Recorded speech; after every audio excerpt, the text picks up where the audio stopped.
ఆధ్వర్యంలో కొత్తపల్లి ఆమ్లెట్లో జరుగుతున్నటువంటి కార్యక్రమానికి ముఖ్య కారణమైనటువంటి సోదరులు శ్రీరామ్ రెడ్డి గారికి, అదే రకంగా వారి భార్య సావిత్రమ్మ గారికి, వారి కుటుంబ సభ్యులకి, అదేవిధంగా కొత్తపల్లి గ్రామ సోదరిమణులకి, విచ్చేసినటువంటి మండల తెలుగుదేశం పార్టీ కుటుంబ సభ్యులకి, పాత్రికేయ మిత్రులకు అందరికీ కూడా పేరు పేరు నమస్కారాలు, సంక్రాంతి శుభాకాంక్షలు. కొత్తపల్లి గ్రామం అనేది ఎప్పుడు కూడా తెలుగుదేశం పార్టీని కానీ నన్ను కానీ ఎప్పుడు కూడా ప్రేమగా చూసుకునే గ్రామం ఇది. ఎప్పుడు కూడా ఈ ఊర్లోకి వచ్చినా కూడా అత్యంత ఆత్మీయంగా, ఉత్సాహంతో, ఉరకలేసేటువంటి ఉత్సాహంతో మమ్మల్ని ఎన్నికల్లో ప్రచారం కూడా చేసినటువంటి గ్రామం ఇది. మేమేం మర్చిపోలేదు తప్పులంటే. ఇలా ఈ రోజున గడిచిన ఎన్నికల్లో ఒక్కసారి అవకాశం అని జగన్మోహన్ రెడ్డి గారు మాట్లాడితే మన ప్రాంతమే కాదు అన్ని ప్రాంతాల్లో కూడా, రాయలసీమలో ప్రత్యేకించి రాయలసీమ ప్రాంతంలో అందరూ కూడా ఆయన మాటలు నమ్మేది. రాజశేఖర రెడ్డి కొడుకు చెప్తాడు, ఒకసారి చూద్దామనే ఆలోచనతో ఒక అవకాశం ఇస్తే 4.5 సంవత్సరాల కాలం పరిపాలనలో మనల్ని ఎవరైనా సంతోషంగా బతకగలిగినారా ఒకసారి మీరు అందరూ ఆలోచన చేసుకోమంటారు. ప్రత్యేకించి వడ్డెర కులస్తులు నేను అడుగుతా, ఉంటే 1 ఎకరమో 2 ఎకరాల భూమి ఉంటుంది మనకి, లేదంటే బేల్దారి పని చేసుకోవాలా, లేదంటే కంకర కొట్టుకోవాలా. ఇదే మన దగ్గర ఉండేటివి. ఈ రోజున కంకర మిషన్ పరిస్థితి చెప్తాను. పక్క రాష్ట్రంలో ఉండేటువంటి ఒక వ్యక్తికి చెందినటువంటి సంస్థకు రాయల్టీ పేరు మీద గేటు పెట్టి డబ్బులు వసూలు చేసుకుంటూ కంకర మిషన్లు కూడా లాభంలో నడిచేటువంటి పరిస్థితి లేవు. చెక్ పోస్ట్ పెట్టారని చోట్ల. ఇసుకేమో పెద్ద ఎత్తున దోపిడీ చేస్తూ భవన నిర్మాణాలు కూడా జరిగేటువంటి పరిస్థితుల్లో లేకుండా భవన నిర్మాణ కార్మికులు కూడా పని లేనటువంటి పరిస్థితిలోకి తీసుకున్నారు.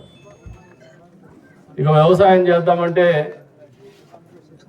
ఎక్కడ ఇన్పుట్ సబ్సిడీ సరిగ్గా లేదు, ఇన్సూరెన్స్ సరిగ్గా లేదు, మామూలుగా విత్తనకాయలు ఇచ్చేటువంటి పరిస్థితి కూడా లేదు, ఎరువులు ఇచ్చేటువంటి పరిస్థితి లేదు. కరెంటు చూస్తే కొత్తగా కరెంటు మీటర్లు పెడతా అని మాట్లాడుతూ ఉన్నాడు. గత ప్రభుత్వం హయాంలో ఉచిత విద్యుత్ 7 గంటల పాటు నిరంతరం ఇస్తా ఉంటే ఈ రోజున కరెంట్ ఎప్పుడు పోతుందో అనే ఆలోచనతో రైతాంగం ఉంది.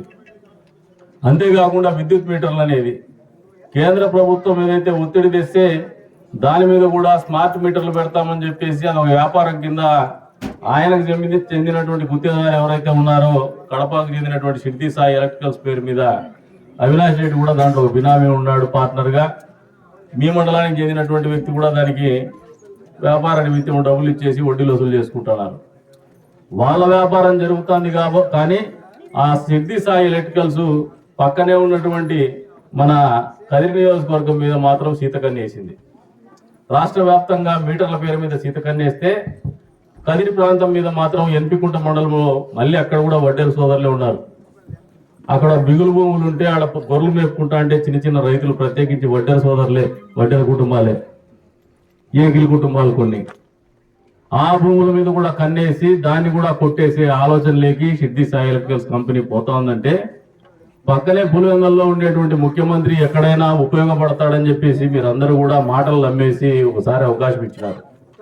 ఈరోజు పక్కనే ఉండాల్సినటువంటి, అన్ని రకాలుగా మన పక్కనే ఉండి ఆదుకోవాల్సినటువంటి ముఖ్యమంత్రి చేస్తున్నటువంటి తతంగం ఇది. అర్థం చేసుకోమని చెప్పేసి కోరుతా ఉన్నాను. అంతేకాకుండా రైతాంగం 1 ఎకరం 2 ఎకరాలు మీకు పర్వాలేదు, సంక్షేమం ఏదన్నా ఉంటే 1.5 వస్తుంది. ఆ సంక్షేమం కూడా పెరిగినటువంటి నిత్యావసర వస్తువుల ధరలు ఏవైతే ఉన్నాయో, నూనె రేటు పెరిగిపోయిందా లేదమ్మా, చింతపండు పెరిగింది, ఉప్పు పెరిగింది, నిప్పు పెరిగింది. నిప్పు పెరిగిందని ఎందుకు అంటాడంటే గ్యాస్ సిలిండర్ రేటు పెరిగిపోయింది. ఇంత పెద్ద ఎత్తున నిత్యావసర వస్తువుల ధరలు రేట్లు పెంచి అమ్మఒడి డబ్బులు వేస్తే ఎవరికేం ఉపయోగం? మందు తాగేవాడు షాపుకు పోతే ఒళ్ళు గుల్లయ్యేటువంటి పరిస్థితి, రేట్లు సుర్రమనేటువంటి పరిస్థితి. తాగితే అది డూప్లికేట్ మందు తాగితే ఆరోగ్యం పోయేసి మైండ్ పని చేయకుండా ఆరోగ్యం చావు కూడా కొని తెచ్చుకునేటువంటి పరిస్థితుల్లో మద్యం పాలసీని తయారు చేసినాడు. ఇన్ని రకాలుగా ప్రజల జీవితాలతో ఎందుకు ఆడుకుంటున్నాడంటే డబ్బుల కోసం. మద్యం వ్యాపారం ముఖ్యమంత్రి చేస్తాడు, ఇసుక వ్యాపారం ముఖ్యమంత్రి చేస్తాడు, స్మార్ట్ మీటర్ల వ్యాపారం కూడా ముఖ్యమంత్రి తమ్ముడే చేస్తాడు. ఇంక ఈ రాష్ట్రంలో ప్రజల గురించి ఆలోచించే నాతుడు ఎవడు? మీరు ఒక్కసారి ఆలోచన చేసుకోమంటాడు. అంతేకాకుండా రెడ్డి సామాజిక వర్గం కూడా మా వాడు ఏదో చేస్తాడు ఒకసారి అవకాశం ఇద్దామని భుజానికి వేసుకొని చేస్తే 10 ఎకరాల భూమి ఉన్నటువంటి రెడ్డికి సంక్షేమం ఇవ్వాల. రాయలసీమ ప్రాంతంలో చంద్రబాబు నాయుడు గారు హంద్రి నివాస్ సుజల స్రవంతికి నీళ్లు ఇచ్చినాక కొద్ది వరకు నీళ్లు కనపడతాయి అక్కడక్కడ ఈ నియోజకవర్గంలో కూడా రాయలసీమ ప్రాంతంలో. అంతకు మునుపు నీళ్లు కూడా ఉండేటువంటి పరిస్థితి లేదు, తాగే నీళ్లు కూడా ఇబ్బంది పడేటువంటి పరిస్థితి ఉండేది.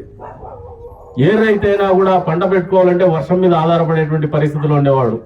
10 ఎకరాల భూమిలో ఏం సేద్యం చేస్తాడు, ఎంత సంపాదిస్తాడు, ఆ కుటుంబానికి ఈయన పెరిగినటువంటి రేట్లకు ఎక్కడైనా బతికి బట్టగలరా ఒక్కసారి ఆలోచన చేసుకోమంటాడు. మూలిగే నక్క మీద తాటి పండు పడినట్లు 10 ఎకరాల భూమి ఉంటే అమ్మఒడి రాదు, సంక్షేమం అనేది అసలు అందివ్వం అనే ఆలోచనతో ఇంట్లో మోటార్ సైకిల్ ఉన్నా, కారు ఉన్నా, ఫ్రిడ్జ్ ఉన్నా, కరెంటు బిల్లు ఎక్కువ వచ్చినా కరెంటు రేట్లు ఆయన 6 సార్లు పెంచుతాడు. కరెంటు బిల్లు రేటు ఎక్కువ వస్తే మాత్రము మీ ఇంట్లో పెన్షన్లు కానీ సంక్షేమం కానీ ఇవ్వనని చెప్తాడు. వాస్తవంగా ప్రత్యేకించి మహిళలకు బాగా తెలుస్తూ ఉంటుంది. మరి అంటే ఈ రకమైనటువంటి ఆలోచన విధానం ముఖ్యమంత్రికి ఎందుకు ఉందంటే ప్రజలు పిచ్చోళ్ళు, కులాల వారీగా మతాల వారీగా విభజిస్తే చాలు, ఎన్నికలప్పుడు డబ్బులు పంచితే చాలు, మద్యం పంచితే చాలు, మళ్ళీ ఓట్లు వేస్తారనే ఒక దుర్మార్గమైనటువంటి రాక్షసమైన ఆలోచనతో ఆయన ముందుకు పోతున్నాడు. ప్రజలు అనే వాళ్ళు విఘ్నులు, ప్రజాస్వామ్యంలో అన్ని ఆలోచన చేస్తారు, అన్ని గమనిస్తారు, సమయం వచ్చినప్పుడు బుద్ధి చెప్తారనే ఆలోచన ముఖ్యమంత్రికి లేదు. ఇప్పుడు ఒకసారి ఈ నియోజకవర్గం పరిస్థితి గమనిస్తే ప్రజా జీవితంలో ఏమాత్రం సంబంధం లేనటువంటి వ్యక్తికి మేమున్నా మేము చేసుకుంటాము, మీరు పోయేసి ఆయన నాయకునిగా చలామణి చేయండి అని చెప్పేసి వాళ్ళ పార్టీ వాళ్ళకు కూడా చెప్తే అయోమయంలో పడినటువంటి వైఎస్ఆర్సీపీ కార్యకర్తల గోడు వినేటువంటి వాడు కూడా పట్టించుకునేవాడు కూడా ఎవడు లేడు. ఇక్కడ గోడు వినటువంటి పరిస్థితుల్లో వాళ్ళు కూడా అయోమయమైనటువంటి పరిస్థితుల్లో ప్రజల్లోకి పోదామంటే ఆయన యాక్సెప్టెన్స్ లేనటువంటి పరిస్థితుల్లో, అగమ్యగోచరైనటువంటి పరిస్థితుల్లో గడిచిన 4.5 సంవత్సరాల కాలం పాటు కూడా ప్రజలకు ఓటే ఇచ్చుకున్నాం, జవాబు చెప్పలేకపోతున్నామంటే మూలిగే నక్క మీద తాటి పండు పడినట్లు మళ్ళీ 4.5 సంవత్సరాల కాలం తర్వాత కొత్త సమస్య వచ్చింది నియోజకవర్గంలో వైఎస్ఆర్సీపీ పార్టీకి. ఇవన్నీ ఎందుకు చెప్తా ఉన్నానంటే మీరందరూ కూడా విఘ్నులు ఆలోచన చేసుకోమంటాను. ఈ రోజున ఈ నియోజకవర్గంలో ఎన్నికలు ఇంకా 3 నెలలు ఉండంగానే వైఎస్ఆర్సీపీ పార్టీ మొత్తం తుడుచుకుపట్టిపోయేటువంటి పరిస్థితి అన్ని గ్రామాల్లో కూడా కనపడుతుంది. ఈ ఒక్క గ్రామంలోనే కాదనేది వాస్తవాన్ని సందర్భంగా తెలియజేస్తాను. బహుశా ఈ గ్రామంలో కూడా ఇప్పుడు కండ వయసులో కొద్దిమంది మనవాళ్ళు ఇంతకుముందు ఉండే వాళ్ళు కూడా ఉండిండొచ్చు. ఇది కూడా వాళ్ళు మాట్లాడతారు. కానీ వాస్తవ రూపం ఏమంటే ఈ గ్రామంలో ఒకసారి పార్టీలోకి వచ్చినట్టు కొత్త వాళ్ళు పాత వాళ్ళు కలిసి పనిచేస్తారు, వాళ్ళ మొత్తం కూడా ఒక కుటుంబ సభ్యులుగా ఉంటారంటే వాతావరణం మారుతుంది. దాన్ని కూడా మేము ఎక్కడ కూడా మనసులో పెట్టుకోము. ఖచ్చితంగా కొత్త పాత కలయికే మాకు భవిష్యత్తులో బలోపేతం చేస్తుంది పార్టీని. వచ్చే ఎన్నికల్లో తెలుగుదేశం పార్టీని పెద్ద ఎత్తున గెలిపించబోతుంది అనేది కూడా వాస్తవం ఈ సందర్భంగా తెలియజేస్తా ఉన్నాను. ఈ రోజున శ్రీరామరెడ్డి గారు కావచ్చు, అనంతరెడ్డి గారు కావచ్చు, అదే రకంగా వాళ్ళ సోదరులు పెద్దరెడ్డపరెడ్డి చిన్నరెడ్డపరెడ్డి అన్న కావచ్చు, వారితో పాటు ఇంకా కొద్దిమంది నాయకులు చేరినారు. వాళ్ళందరూ కూడా మనస్ఫూర్తిగా ఈ పండుగ సందర్భంగా తెలుగుదేశం పార్టీలో చేరుకున్న సందర్భంగా వాళ్ళందరికీ కూడా శుభాకాంక్షలు చెప్తున్నాను, శుభాభినందనలు చెప్తున్నారు. శ్రీరామరెడ్డి అన్న మాకేం కొత్త కాదు, గతంలో కూడా కలిసి పనిచేసినాం. మంచి వ్యక్తి, వివాద రహితుడు, ఎప్పుడు కూడా వివాదాలకు చోటు ఇవ్వాల మాకు ఉన్న రోజు. ఇప్పుడు కూడా చెప్తున్నాం, ఈ గ్రామం అభివృద్ధికి అన్ని విధాలుగా మేము కూడా సహకరిస్తాం. వచ్చే రోజుల్లో ఆయన గౌరవానికి కానీ ఇప్పుడు చేరినటువంటి నాయకులు ఎవరైతే అనంతరెడ్డి అని కావచ్చు, వాళ్ళ కుటుంబ సభ్యుల గౌరవానికి ఏమాత్రము, అదే రకంగా ఈ గ్రామంలో చేరినటువంటి ప్రతి నాయకుడు ప్రతి కార్యకర్త గౌరవానికి ఏమాత్రం భంగం వాటిలో కలగకుండా మేము చూసుకుంటాము. వాళ్ళు చెప్పినటువంటి మాటను ఖచ్చితంగా తూచా తప్పకుండా అమలు చేసి చూపిస్తామని చెప్పేసి కూడా ఈ వేదిక మీద నుంచి మీ అందరినీ కూడా కోరుతా ఉన్నాను. ఎంత ప్రేమాభిమానాలతో మీరు గతంలో పనిచేసినారో దానికి రెట్టింపు ప్రేమాభిమానాలతో ఈసారి మీరు ఎన్నికల్లో పాల్గొని ప్రచార కార్యక్రమం కావచ్చు, ప్రతి ఇంటింటికి ఇక్కడ ఉన్నటువంటి తెలుగుదేశం పార్టీ కుటుంబ సభ్యులు ఈ ఎన్నిక ప్రతి ఒక్కరిదే అని చెప్పేసి ఆలోచనతో మీరు ముందుకు పోమని చెప్పేసి కోరుకుంటూ, ఈ రోజున పండుగ రోజున మమ్మల్ని పిలిచి ఆదరించి మాకు ఆత్మస్థైర్యాన్ని అందించి పార్టీలో ముందుకు తీసుకునే విధానంలో మమ్మల్ని మరింత నమ్మకంగా ముందుకు పోయే రకంగా ప్రవర్తించినటువంటి ఎవరైతే నాయకులు ఉన్నారో ఈ రోజున పార్టీలో చేరుతూ వాళ్ళందరికీ కూడా నగర నియోజకవర్గ తెలుగుదేశం పార్టీ తరఫున ధన్యవాదాలు తెలుపుతున్నాను. అంతేకాదు భవిష్యత్తులో ఖచ్చితంగా మంచి ప్రభుత్వం వస్తుంది, తెలుగుదేశం ప్రభుత్వం ఏర్పడుతుంది, ముఖ్యమంత్రి చంద్రబాబు నాయుడు గారు అవుతారు. కదిరిలో కూడా ఈసారి తెలుగుదేశం పార్టీ గత 2 ఎన్నికలకు జరిగినటువంటి ఓటమికి రెట్టింపు స్థాయిలో సమాధానం చెప్పబోతానమని చెప్పేసి కూడా ఈ సందర్భంగా తెలుగుదేశం పార్టీ కార్యకర్తలందరికీ కూడా తెలియజెప్తున్నాను. ప్రజలు కూడా దీనికి సుముఖంగా ఉన్నారు. జరిగినటువంటి తప్పును కూడా గుర్తెరిగినారు. కదిరి నియోజకవర్గంలో ఈసారి తెలుగుదేశం పార్టీ వైభవం పునర్వైభవం అనేది 100% మళ్ళీ రాబోతోంది. ఖచ్చితంగా తెలుగుదేశం పార్టీ గెలవబోతోంది నియోజకవర్గంలో అనేది వాస్తవం మీకు అందరికి కూడా తెలియజెప్పుకుంటూ మరొకసారి అవకాశం కల్పించిన మీ అందరికీ పేరు పేరున ధన్యవాదాలు తెలుపుకుంటూ ప్రత్యేకించి మహిళా మండలకు కూడా చెప్తున్నాను, మీ జీవితాల్లో మార్పు తెచ్చిండే తెలుగుదేశం పార్టీ, డ్వాక్రా సంఘాలు తెచ్చిండే తెలుగుదేశం పార్టీ, అనేక రకమైనటువంటి సంక్షేమాలు అమలు చేయడంలో మహిళల ద్వారా జయించినటువంటి ఘనత తెలుగుదేశం పార్టీది.